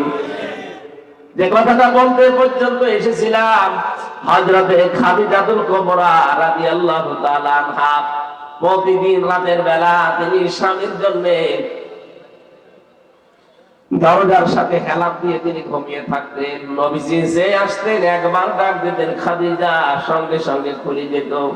বিশ্বনবী প্রতিদিনই জিজ্ঞাসা করতেন ঘুমাও না রাতের বেলা? খাদিজাতুল কুবরা বলে, হে রাসূল আপনি বাইরে থাকেন দিনের কাজে, দিন প্রচারে, আমি টেনশনে থাকি, কখন না জানি কোন বিপদ আপনার উপরে চলে আসে। বাড়িতে আসার পরে যদি বারবার ডাকতে থাকে, উঠতে আমার দেরি হয়ে যেতে পারে। এজন্য যতক্ষণ আপনি বাড়ি না আসেন ততক্ষণ ঘুম লাগলেও আমি দরজার সাথে হেলান দিয়ে ঘুমাই। আল্লাহ কাজটা এত বেশি পছন্দ করেছেন স্বামীর পেছনে শ্রম দেওয়ার জন্য, যে জান্নাতে আল্লাহ ঘর বানিয়ে তার সুসংবাদ দুনিয়ায় পাঠিয়ে দিয়েছে। বলেন সুবহানাল্লাহ। এই জন্য স্ত্রীর কাজ হচ্ছে আজওয়াজুম মুতাহহারা, জান্নাতে আল্লাহ এমন পবিত্র স্ত্রী দান করবেন যে কখনো আপনাকে টেনশন দেবে না, আপনাকে আওয়াজ নয়েজ এগুলো দেবে না, সব সময় আপনার উপরে সন্তুষ্ট থাকবে। এরকম বউ পাওয়া যে কত বড় নিয়ামত। ওয়ারিদওয়ানুম মিনাল্লাহ, সবচাইতে বড় বিষয় আমার আল্লাহ নিজে তার সন্তুষ্টি প্রকাশ করবেন। বলেন সুবহানাল্লাহ। আমি শফিক সাহেবের বাড়িতে গেলাম মেহমান হিসাবে, উনি আমারে নিলেন। বাড়িতে যে সালাম দেওয়ার পরে বসিয়েছে, উনি যদি আমার উপরে রাজি খুশি না থাকে, ঠিক আছে এসেছে আর কর্ম কি, খাবারের খালা প্লেট নিয়ে বলছে খা নে, আমার খুব ভালো লাগবে। আরে মেহমান হিসাবে আল্লাহ তোমাকে নিয়েছে, খাবারও দেবে, যদি ওই রকম মেয়ে খায় এরকম না বলে মাছের কলিজা দিয়ে নিজের কুদরতি হাতে তুলে তুলে আপনাকে খাওয়ায়, আর বলে মেহমানেরা আজকে থেকে আমি তোমাদের উপরে খুব বেশি খুশি হয়ে গেলাম।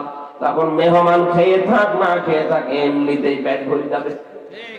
আল্লাহ বলেন জান্নাতের তো নিয়ামত এমন ভাবে রেখেছি যে জান্নাতের নিয়ামতে কোনদিন ওর কোনো আফসোস থাকবে না।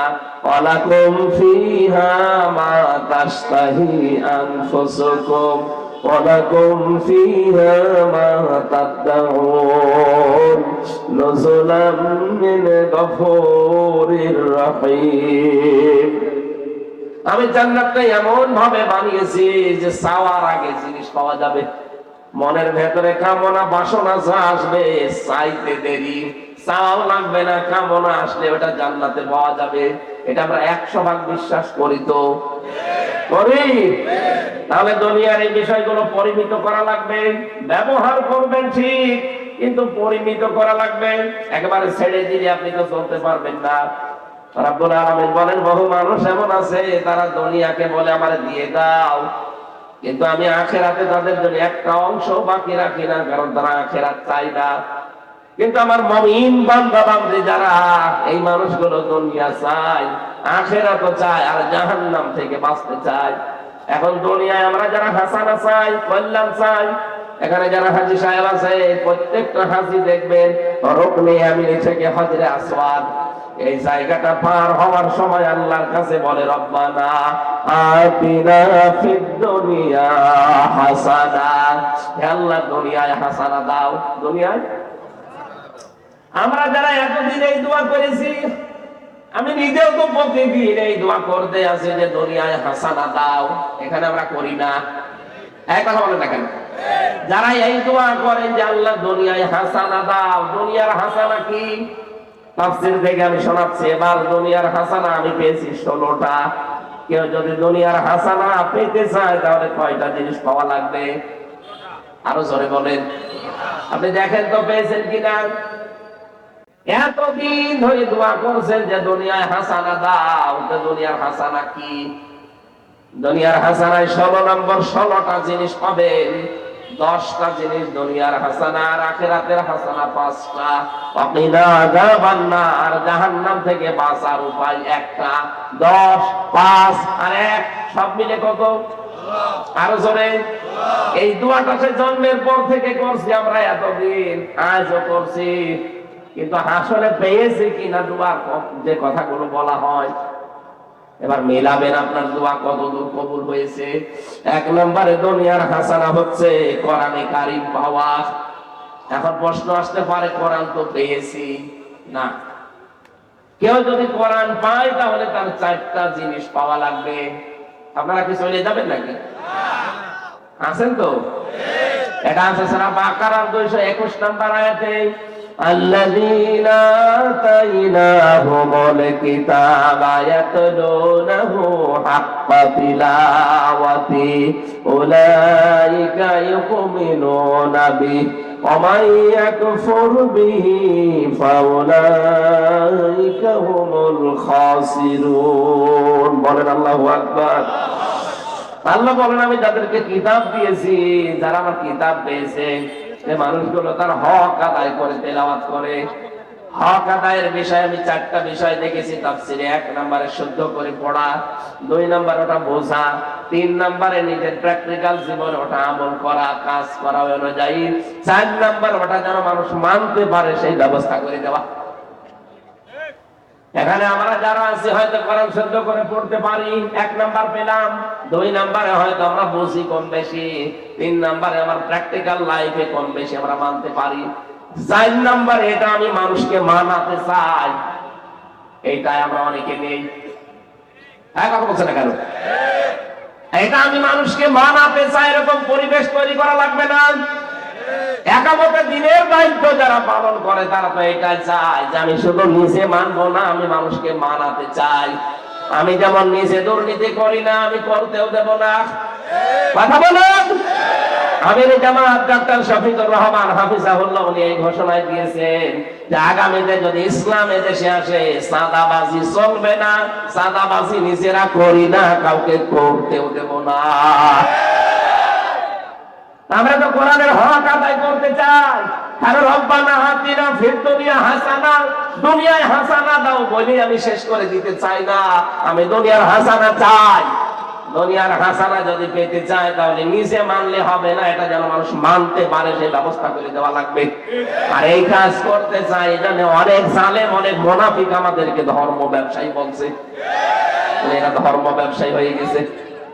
কোরআনের রাজনীতি নাকি তারা খুঁজে পায় না, অথচ আপনি যারা আলেম আছে জিজ্ঞাসা করেন 918 জায়গায় রাজনীতি কোরআন দিয়ে করা লাগবে, আমি নিজে পেয়েছি। যারা আরো বড় বড় আলেম আছে তারা আরো বেশি পাবে হয়তো। আমি নিজে 903 জায়গায় পেয়েছিলাম, পরবর্তীতে আরো খোঁজ করে দেখি 918 জায়গায় আছে। সেই লোকটাই ফতোয়া দিল যে কোরআনের রাজনীতি নেই, ওই লোকটারে আমি মনে হয় সূরা ফাতিহা শুদ্ধ করে পড়তে পারবে না। দুনিয়ার হাসানা পেতে হলে অবশ্যই আপনাকে 4টা জিনিস মাস্ট বি পাওয়া লাগবে। শুদ্ধ করে পড়বেন। 2 নম্বরে নিজে বুঝবেন কয়জন শুদ্ধ করে পড়তে পারে, এখানে কয়জন বোঝে। নিজে কয়জন ব্যক্তিগত জীবন থেকে আন্তর্জাতিক জীবন মানতে পারে কয়জন? 4 নাম্বারটা তো আরো কঠিন, যেটা আমি মানুষকে মানাতে চাই, সেই পরিবেশ তৈরি করে দিতে চাই। এমন পরিবেশ তৈরি করবো শিক্ষা ব্যবস্থায়, চিকিৎসা ব্যবস্থায়, যে আন্দাজে ঔষধ লিখবে না ডাক্তারেরা। অনেকে বিভিন্ন জায়গার হাদিয়া তৌফা পেয়ে এমন এমন ঔষধ লেখে, ঔষধে কাজ তো হয় না, রোগ আরো বাড়ে। এটা এমনি না, কারণ ওই যে ঔষধ কোম্পানির লোক এসে ওরে আগেই বিভিন্ন জিনিস হাদিয়া তৌফা দিয়ে গেছে, বলে যে স্যার এই ঔষধটা লিখবেন, ও কাজ হয় হোক না হয় না হোক, আগে থেকে তো গাড়ি পেয়ে গেছে। এরকম ডাক্তার দেশে নেই? তাই তো হবে না কেন? ডাক্তার যদি শাহিদ জব্বারের মতো ডাক্তার বানাতে পারতেন এই দেশে, সারা দুনিয়া দিয়ে দিলেও জীবনও আপনার মন মতো ঔষধ সে লিখবে না। রাজশাহীর ডাক্তার ফাতেমা সিদ্দিকার মতো ডাক্তার বানান, সারা বাংলাদেশ লিখে দেবেন, তারপরও আপনি উল্টা পাল্টা ঔষধ লিখবে না।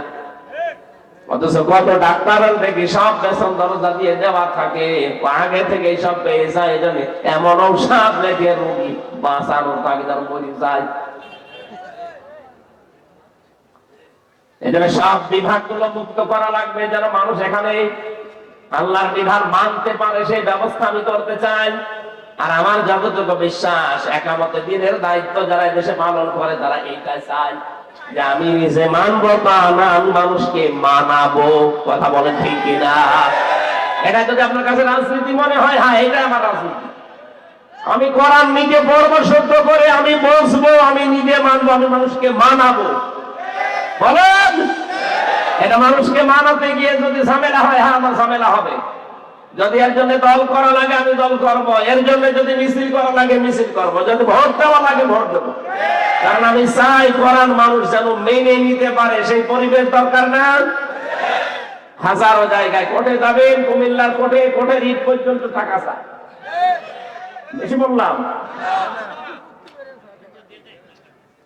কোর্টের ইট না, কোর্টের ম্যাজিস্ট্রেট পর্যন্ত টাকা চাইতে পারবে না, এরকম কোর্ট পৃথিবীতে নবীজি বানিয়েছিলেন। সেই রকম কোর্ট তো আমরাও বানাতে চাই। রব্বুল আলামিন বলেন, যারা দুনিয়ার হাসানাত চাও, এইটা এখানে বসেন। 2 নম্বরে কোরআনের হেদায়েত আপনাকে পাওয়া লাগবে।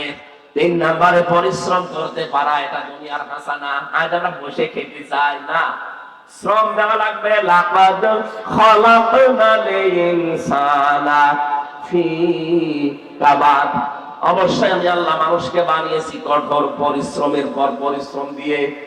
আপনার বাবার স্ফলিঙ্গ দিয়ে যখন এই দ্রুত গতিতে বীর্যটা বের হয়ে যায়, বিজ্ঞান এখন কম্পিউটারে দেখতে পাচ্ছে 1 ফোঁটা নাপাক পানির ভেতরে 40,000 আমির হামজা তৈরি হওয়ার ক্ষমতা আছে 1 ফোঁটা নাপাক পানির ভেতরে। ফালিয়ানজুরিল ইনসানু মিম্মা খুলিকা মিম্মা দাফিক ইয়াখরুজু মিন বাইনিস সুলবি ওয়াত তারাইব। এই 1 ফোঁটা নাপাক পানি যখন বাবার স্ফলিঙ্গ দিয়ে মায়ের রেহেমের ভেতরে পড়তে থাকে, এই জরায়ু থেকে এই দেওয়াল ধাক্কা দিতে দিতে যায়, একেবারে যে ফিকরারি মাকিন যেটা আছে ওখানে যাওয়ার আগে অনেকে হয়তো পড়ে যায় দেওয়ালের সাথে ধাক্কা লেগে। আল্লাহ বলেন, আমি তোকে এই যে কঠোর পরিশ্রম দিয়ে এখান থেকে নিয়ে একেবারে জায়গা মতো পৌঁছিয়ে দিলাম। কতগুলো তো পড়ে গেছে, আসতে পারে না পর্যন্ত। এই পৃথিবীতে একজন মহিলার কেবল 13টা সংখ্যান ওই জায়গায় পৌঁছিয়েছিল। ক্যালিফোর্নিয়ার এক মহিলার 13টা বাচ্চা হয়েছে, কারো 2টা 3টা 5টা 7টা পর্যন্ত হয়। তার মানে আমি ওখান থেকে পরিশ্রম আরম্ভ করেছি, আমাকে কেউ টলাতে পারেনি। আমি কিন্তু 39,999 জনকে পেছনে ফেলে আমার মায়ের ওই সুরক্ষিত স্থানে আমি একা পৌঁছিয়েছিলাম। আমি হামজা, আমি শফিক। কথা বলেন না কেন? ওখান থেকে শেষ করে যায়নি। 40 দিন আমাকে পাল্টিয়েছে। আমাকে পাল্টাতেছে বহু রকমের চেষ্টা সাধনা আমার উপর দিয়ে গিয়েছে। আমার খাবারের উদ্রেক দেখা দিয়েছে। আল্লাহ পাক বলেন, খাবারের সময় আমি না পাক খাবারটা তোর মুখ দিয়ে দিতে পারতাম, ওই রক্তটা দেইনি। নাভির ভেতর দিয়ে আমি আল্লাহ পাস করে দিয়ে তোকে বাঁচিয়ে রেখেছি। আমি জানাতে চাই দুনিয়ায় যে এই মুখ দিয়ে যেন কোনো নাপাক জিনিস দিবি না। মানুষের জিনিস চুরি করে খাওয়া এটা নাপাক না? না বলে খাওয়া, না বলে নেওয়া, এর নাম চুরি। এটা দেশে নেই। এটা যে দেশে আছে, যে দুপুর বেলা যে মোবাইল চুরি করলো, এইটা এটার প্রমাণ। না বলে নেওয়া, না বলে খাওয়া, এর নাম কি? এটা করা যাবে না। এটা যেমন শুকুরের গোশত, যেমন না বলে খাওয়া, না বলে নেওয়া জিনিস ওই রকমই। শুকুরের গোশত হারাম, পায়খানা হারাম, এইটাও হারাম। এই নাপাক জিনিস যেন আপনার এই মুখে প্রবেশ না করে। তার মানে দুনিয়ার কল্যাণ হচ্ছে পরিশ্রম করতে পারা। যদি শ্রম দিতে পারেন, পরিশ্রম করতে পারেন, বুঝবেন আপনি দুনিয়ার হাসানা পেয়েছেন। আপনি শ্রম দিতে পারেন, আপনার মেধার শ্রম আছে, আপনার শরীরের শ্রম আছে, আপনার যোগ্যতার শ্রম আছে, আপনার লেখাপড়ার শ্রম আছে, আপনার ক্ষমতার শ্রম আছে। কত জায়গায় শ্রম লুকিয়ে আছে, আপনি একটাও দেন না, শুধু বসে বসে খান। আজ বাংলাদেশে যারা বসে বসে খায়, এরা নাকি আল্লাহর ওলি, এরা তো আল্লাহর বলি। 48,000 দরবারে যারা বসে বসে খায়, পীর নাম নিয়েছে, আল্লাহর ওলি নাম নিয়েছে, কে বলিস আল্লাহর ওলি? আল্লাহর ওলি তো আল কাসিম ও হাবিবুল্লাহ, যারা শ্রম দিয়ে খায়। কাজ করে খাওয়া লাগবে আপনাকে, কাজ যত ছোট হোক অসুবিধা নেই। কিছু মানুষের অভ্যাস হয়ে গেছে, কাজ করবেন শুধু বসে বসে খাবেন। কাজ করে খাবেন আপনি, শ্রমের যে ঘাম ঝরবে, নবীজি বলেন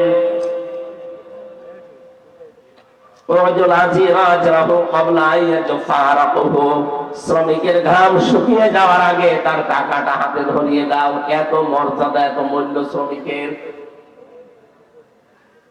এই জন্য আমরা শ্রম যদি দিতে পারি, আপনি বুঝবেন আপনি আল্লাহর হাসানা দুনিয়ায় পেয়েছেন। 4 নম্বরে দুনিয়ার নিরাপত্তা পাওয়া। পেয়েছি আমরা নিরাপত্তা। অমান দাখলাহু কানা আমিনা। রাব্বুল আলামিন বলেন, যারা কাবার চত্বরে প্রবেশ করে তাদেরকে নিরাপত্তা দেন কে? এখানে শিক্ষা আছে। এদিকে তাকান, কাবার এই চত্বরটায় বিধান চলে আমার আল্লাহর। এখানে কোন শিরিক, কথা বলে না কেন? শিরিক নেই এখানে। এই জন্য আমার আল্লাহ জায়গাটা নিরাপত্তা দিয়েছেন। আমার বাংলাদেশ কি কাবা শরীফ? বলেন বলেন। এইটাকে যদি আমরা এখন নিরাপত্তা দিতে চাই, মাস্ট বি এই জায়গাটাও শিরিক মুক্ত করা লাগবে। সুতরাং 56,000 বর্গ মাইল যদি আমরা শিরিক মুক্ত করতে পারি, এই দেশটাও আমার আল্লাহ নিরাপত্তা দিয়ে দেবেন। সূরা আনআম 7 নাম্বার পারা 17 নাম্বার পৃষ্ঠার প্রথম নাম্বার লাইনের 82 নাম্বার আয়াতের প্রথম অংশটা পাবেন।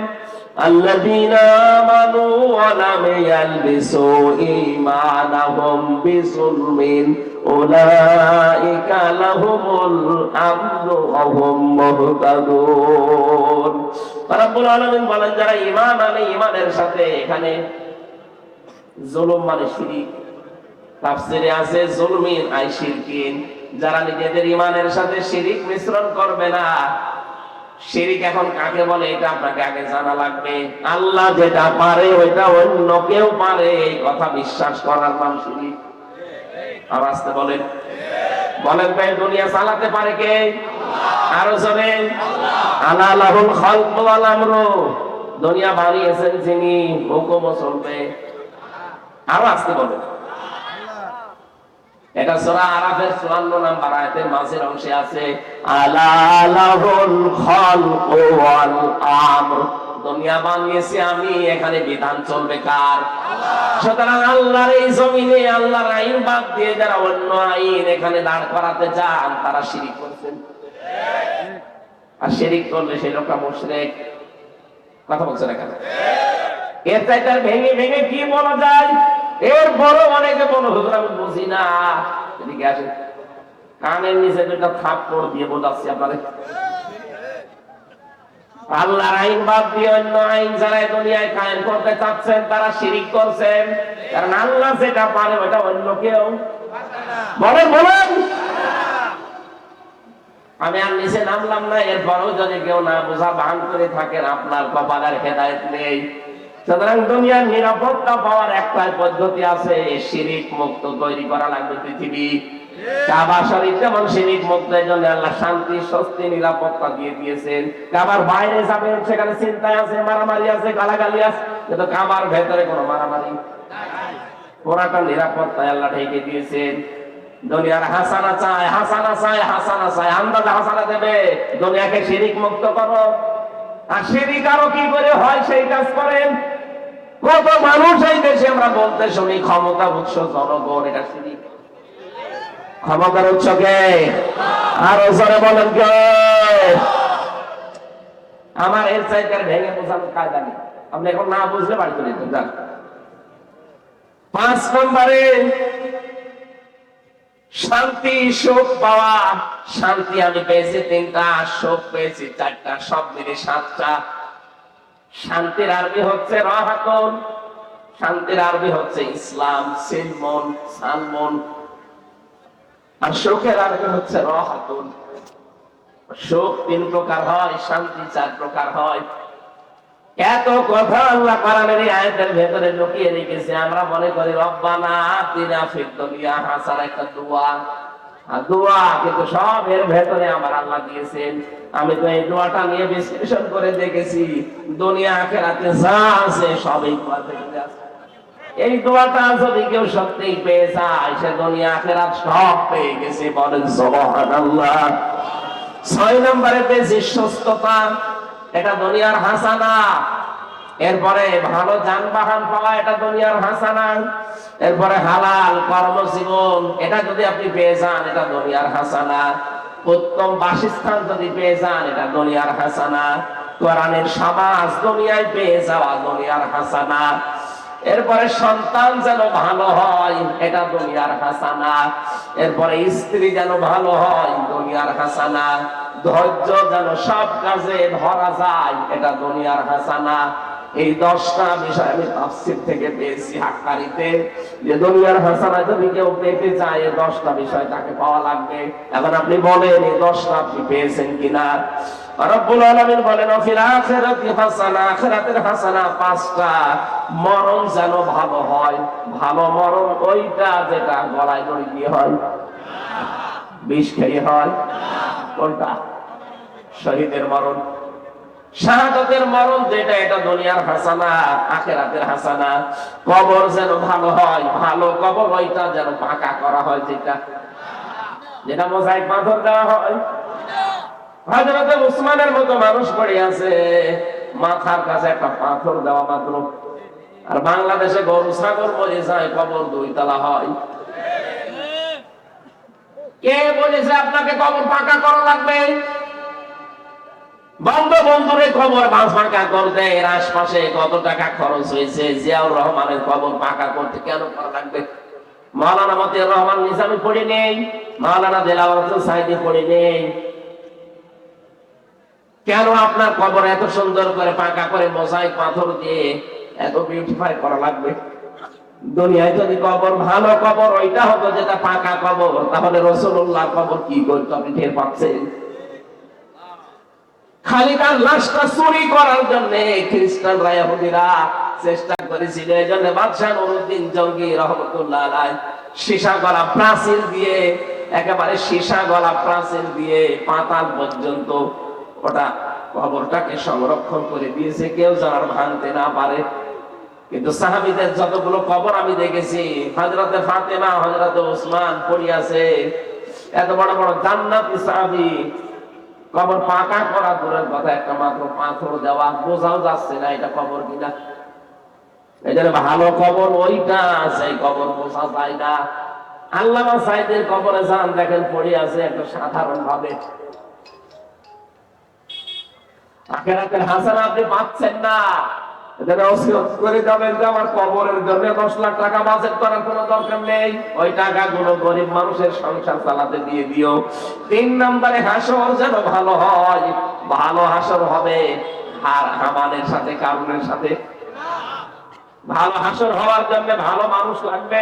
আলমার ও মামান আহাব্বা, যার সাথে আপনার মহব্বত ছিল, কিয়ামতে আল্লাহ তার সাথে হাসর করাবে। মাওলানা শফিক সাহেবের সাথে আমার মহব্বত আছে, কিয়ামতের দিন আল্লাহ আমার হাসর করাবে ওনার মতো আলেমের সাথে। আর আপনার সম্পর্ক হচ্ছে বাহার মিয়ার সাথে, আপনার হাসর হবে বাহারের সাথে। 4 নম্বরে হাউজে কাউসার যেন পাওয়া যায়। হাউজে কাউসার পাবে কারা? ফাসাল্লি লিরাব্বিকা ওয়ানহার, যারা দুনিয়ায় নামাজ আদায় করে আর কুরবানি করে, ত্যাগ তিতিক্ষা সহ্য করে ইসলামের জন্য। 5 নম্বরে নবীর সুপারিশ যেন পাওয়া যায়। নবীর সুপারিশ পাবে কারা?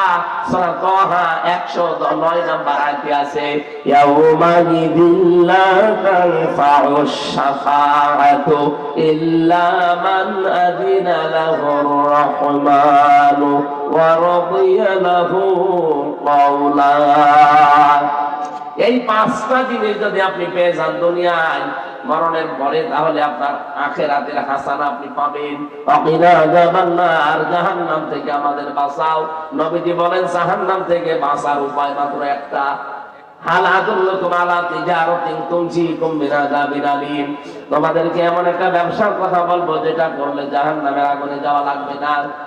আল্লাহ রাসূলের উপর ঈমান আনার পর তাদের বিধানকে জমিনে কায়েমের জন্য জান আর মাল দিয়ে চেষ্টা করে যাওয়া। যালিকুম খায়রুল লাকুম ইন কুনতুম তা'লামুন, এইটাই উত্তম কাজ যদি তোমরা জানো। তাহলে জাহান্নাম থেকে বাঁচার উপায় একটা আছে, জান আর মাল দিয়ে জমিনে আল্লাহর বিধান কায়েমের জন্য চেষ্টা করা লাগবে। কয়টা বিষয় পেলাম আজকের আয়াতে? 16টা। কয়টা? আরো জোরে বলেন। দুনিয়ার হাসানা কয়টা? 10টা। দুনিয়ার হাসানা আরো জোরে। আপনি যে প্রতিদিন মোনাজাত করেন, রব্বানা আতিনা ফিদ দুনিয়া হাসানা, আল্লাহ দুনিয়ার হাসানা দাও, আপনি পেয়েছেন কিনা এবার বলেন। আমি যেগুলো মিলালাম কোরআন দিয়ে, আপনি পেয়েছেন এগুলো? না, পাননি। আপনি প্রথমটাই তো পাননি। কোরআন যে পড়া লাগবে, কোরআন পাওয়ার হক কয়টা? শুদ্ধ করে পড়া, নিজে বোঝা, নিজে আমল করা, আর মানুষ যেন মানতে পারে সেই ব্যবস্থা করার চেষ্টা করা। যারা আজ করে যাচ্ছে তারাই জালেমের টার্গেট ছিল। যতদিন পর্যন্ত আল্লামা শফি হেফাজতের সাবেক আমির কোরআন পড়েছে, বুঝেছে, নিজে আমল করেছে, কোনো শত্রু ছিল না। যখনই বলেছে না এটা আমি মানুষকে মানাতে চাই, তখনই তার নাম হয়ে গেছে তেতুল হুজুর। আল্লামা সাইদি যতদিন কোরআন পড়েছে, বুঝেছে, নিজে আমল করেছে, শত্রু ছিল না। যেই বলেছে না এটা আমি মানুষকে মানাতে চাই, তখনই তার বরাতের জেলখানা। এই কথা বলেন না কেন? আমাকেও তো ধরার পরে পড়েছিল জালেমরা, যা আপনাকে যা বলতে বলি এগুলো শুধু বলবেন। আপনাকে আমরা গোলাম আলীগের সেক্রেটারি বানিয়ে দেবো কুষ্টিয়া ভার্সিটির না। আমার যে লোকটা ধরেছিল আসাদুজ্জামান, কাউন্টার টেররিজমের এই শয়তান, এ আমার বারবার চোখ বেঁধে নিয়েছে তোর ঘরে, পেছনে হাত বেঁধে চোখ বেঁধে নিয়ে গিয়ে বলতো আপনার এত ঝামেলা দরকার কি? সারাটা জীবন নষ্ট করবেন। আবার মানুষকে বলতো আশপাশে যারা থাকবে পিটান এনে পিটান, উল্টো করে পিটান। আমার অফার দিত বারবার যে আপনাকে আমরা অফার দেই, কথা বলেন না কেন? বললাম চোখটা খুলে দিন দেখি আপনার চেহারাটা। মানুষ নামে একটা টাটকা শয়তান আমার বারবার বলেছে আমরা কুষ্টিয়া ভার্সিটির আপনার গোলাম আলীগের সভাপতি বানিয়ে দেব, সেক্রেটারি বানিয়ে দেব। শুধু যা বলতে বলি এগুলো বলবেন আদালতের না, মিথ্যা কথা বলা যাবে না। জামাত ইসলামের বিরুদ্ধে, শিবিরের বিরুদ্ধে, আকিস গ্রুপে আমি চাকরি করতাম, আকিসের বিরুদ্ধে বলবেন, তার মানে ওদের বিরুদ্ধে বলি ওদেরকে কালার করবে আর ওদের কাছ থেকে মাল খাবে। এই জন্য কে যেন একটা গান বেঁধেছে, আগে কি সুন্দর মাল কামাইতাম আমরা।